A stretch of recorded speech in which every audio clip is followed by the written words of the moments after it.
विद्यार्थी मित्रांनो, सह्याद्री ट्युटोरियल्समध्ये तुमचं स्वागत आहे.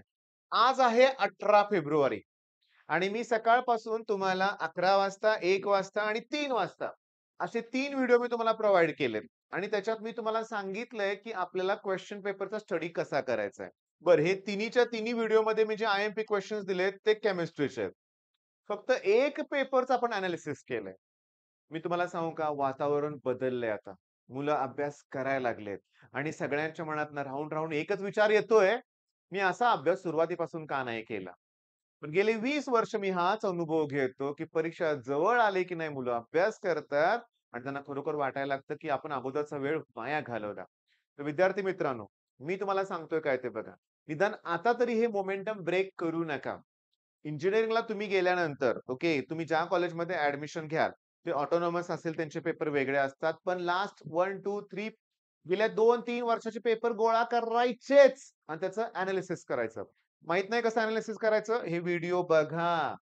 म्हणजे एक क्वेशन नाही करायचा आपल्याला, ती पूर्ण कन्सेप्ट करायची आहे. त्याच्यावर येऊ दे कुठला पण प्रश्न, आपण सॉल्व्ह करू शकतो एवढा कॉन्फिडन्स ठेवायचा लक्षात घ्या. आणि आपण ऑब्झर्व्ह काय केलं, फिनॉल, ग्लुकोज, आय-यू-पी-सी, नॉमेनक्लेचर एक कॉमन जे प्रश्न आहेत ते येतात. ठीक आहे. मग आता आजच्या या लेक्चरमध्ये काय करूया बघा आता. केमिस्ट्रीचं बऱ्यापैकी केलंय आपण. केलं आहे हे लक्षात घ्या. आता थोडंसं मॅथ्स करूया. मी तुम्हाला सांगतो, थोडंसं मॅथ्स करूया. मॅथ्समध्ये सेक्शन डी फिनिश करण्याचा प्रयत्न करूया. मग या सेक्शन डी मध्ये आपल्याला करायचं काय मी तुम्हाला सांगतो. ओळीनं लिहून देतो मी तुम्हाला. तुम्हाला साइन रूल करायचंय. तुम्हाला कोसाइन रूलचं प्रूफ करायचंय. तुम्हाला ट्रुथ टेबल त्याच्याशी रिलेटेड एक क्वेश्चन करायचा आहे. तुम्हाला एल-पी-पी येणार. त्याच्यानंतर मॅट्रायसेसमध्ये मेथड ऑफ रिडक्शन येणार.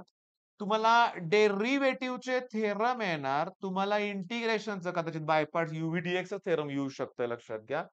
1, 2, 3, 4, 5, 6, 7 एवढे पॉइंट्स तुम्हाला करायचे आहेत. काय अवघड आहे? काहीच अवघड नाहीये. बरं, एल-पी-पी मध्ये इन्क्रीजिंग, डिक्रीजिंग वगैरे असतं लक्षात घ्या. या स्टेजला आज एवढं करा, वेळ लागू दे, पण एवढं फिनिश करा. इंटिग्रेशनचे पण काय करणार आहे आपण सगळे थेरम करणार आहे. त्या प्रॉपर्टीज वगैरे. अरे येतात परीक्षेत. मी तुम्हाला सांगतो या पेपरमध्ये डेरिव्हेटिव्हचं थेरम आलंच पाहिजे बरं का. लास्ट इयर त्यांनी नाही विचारलं होतं बरं का. मग यावर्षी आलं पाहिजे. मग हे डेरिव्हेटिव्हचं थेरम, इंटिग्रेशनचा थेरम, इथं गॅरंटेड क्वेश्चन आहेत बरं का. मेथड ऑफ रिडक्शन नसेल ना, तर ते इन्व्हर्स वगैरे विचारतील बरं का. पण शक्यतो रिडक्शनच येतंय. एल-पी-पीचा क्वेश्चन गॅरंटेड आहे बरं का 4 मार्काला. लॉजिक मधला क्वेश्चन गॅरंटेड आहे. आता हे गॅरंटेड नाहीये. पण यावर्षी मला माझं म्हणतो ना आपण वाटतंय, की येईल परीक्षेत ते. ओके. मग इथं जवळ-जवळ एक प्रश्न जर 4 मार्काला असेल, झाले की भरपूर मार्क. तो एक कॉन्फिडन्स वाढेल आपला. मी तुम्हाला सांगू का? तुम्ही व्हेक्टरचे थेरम एक ॲड करा रे. जरी ते सेक्शन डी मध्ये येत नसतील ना, तरी ते येतात. म्हणजे मी तुम्हाला सांगू का? ती लिनियर कॉम्बिनेशन मी नाही घेतलं, पण मी घेतलं कुठलं माहिती का? मीडियन, त्याच्यानंतर अल्टिट्यूड, अँगल बायसेक्टर कॉन्करंट असतात. पुन्हा इंटरनल डिव्हिजन, एक्सटर्नल डिव्हिजन, पुन्हा volume of the parallelepiped, volume of the tetrahedron. हे 7-8 थेरम करा ना प्लीज. ते लाईव्ह मी जे स्ट्रीम केले होते ना, त्याच्यात मी मॅथ्सचे थेरम घेतलेत. ते खूप लोकांना आवडलं होतं लक्षात घ्या. ओके. मग तुम्ही ह्या गोष्टी करा. ठीक आहे. मग आत्ताचं टार्गेट तुमच्या लक्षात आलंय, की केमिस्ट्रीचे 4 हे 3 व्हिडिओ त्यातले जेवढे 20-30 प्रश्न दिले असतील ते सगळे करायचे आहेत. मॅथ्समध्ये एवढ्या कन्सेप्ट करायच्या हे करूनच आज झोपायचंय आपल्याला. ओके. म्हणजे तारीख कुठली? 18 तारीख. मग 19 आणि 20 अरे बाळांनो आपला 21 ला पेपर आहे. कोणता? कोणता? इंग्लिश. ऑब्व्हियसली हे 2 दिवस तुम्हाला इंग्लिशच करावं लागेल.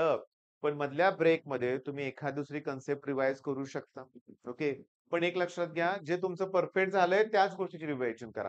इथं तुम्ही ताण निर्माण करू नका. म्हणजे एखादी कन्सेप्ट तुम्हाला अवघड वाटते, ते घेऊन बसू नका. जे झाले ते रिवाईज करा. मी तुम्हाला गॅरंटीने काय सांगतोय, की बघा हे मी व्हिडिओ तसे अपलोड केले तासा-तासाला. तसं फिजिक्सला 2-2 तासाला म्हणूया आहे. तसं मी फिजिक्सला तुम्हाला 21 तारखेपासून आहे की तुमच्या बरोबर. मग 21, 22, 23, 24, 25, 26 सगळं फिजिक्स आपण क्लिअर करणार लक्षात घ्या त्यावेळेस. फिजिक्सची काही काळजी करू नका. तर मी सांगतो त्याप्रमाणे तुम्हाला अभ्यास करावा लागेल हे लक्षात घ्या. आता होतंय काय बघा, की बघता-बघता 27 तारीख पण जाईल. पुन्हा 29 ला केमिस्ट्री पण जाईल आणि आय थिंक 1 तारखेला का कुठेतरी 2 तारखेला बहुतेक 2 तारखेला का? अरे हो, 29 नंतर थांबा लीप लीप इयर आहे म्हणून 29 घेतलंय मी. नंतर 1 तारखेला बहुतेक सुट्टी आणि 2 तारखेला मॅथ्स आहे. त्याच्यानंतर 2 तारखेला इमिडिएटली ठीक आहे. नेक्स्ट डे पासून म्हणूया आपण चला ठीक आहे तुम्हाला आरामाची गरज आहे. 2 तारखेलाच फक्त आराम. 3 तारखेला सी तयारी सुरू करायची जोरात. सी जोरात तयारी सुरू करायची विथ काय म्हणजे काहीही ऑप्शन नाहीये आपल्याकडे दुसरा. आलं का लक्षात? सी जोरात प्रिपरेशन करणे हा एकच उपाय आपल्याकडं आहे. ओके. मग तुमच्या लक्षात आलंय, की 3 तारखेपासून आपण सी स्टार्ट करूया. ओके. काय प्रकार आहे मी तुम्हाला सांगतो, की आपल्याला की नाही यावर्षी सी-ई-टीला वेळ आहे. जे 10 दिवस आपल्याला काय त्यामध्ये एक्स्ट्रा मिळाले की नाही, आपले 16 एप्रिलला सुरुवात होते, ते 25 एप्रिलला सुरू होते. 9-10 दिवस एक्स्ट्रा मिळाले ना, बेस्ट.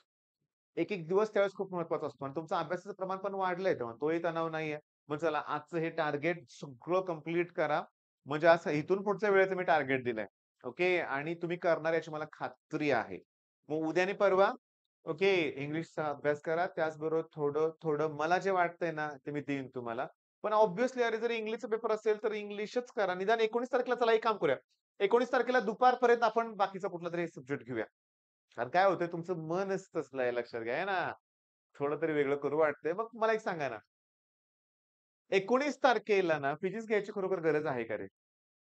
नाही. मग काय करूया? केमिस्ट्रीच घ्या.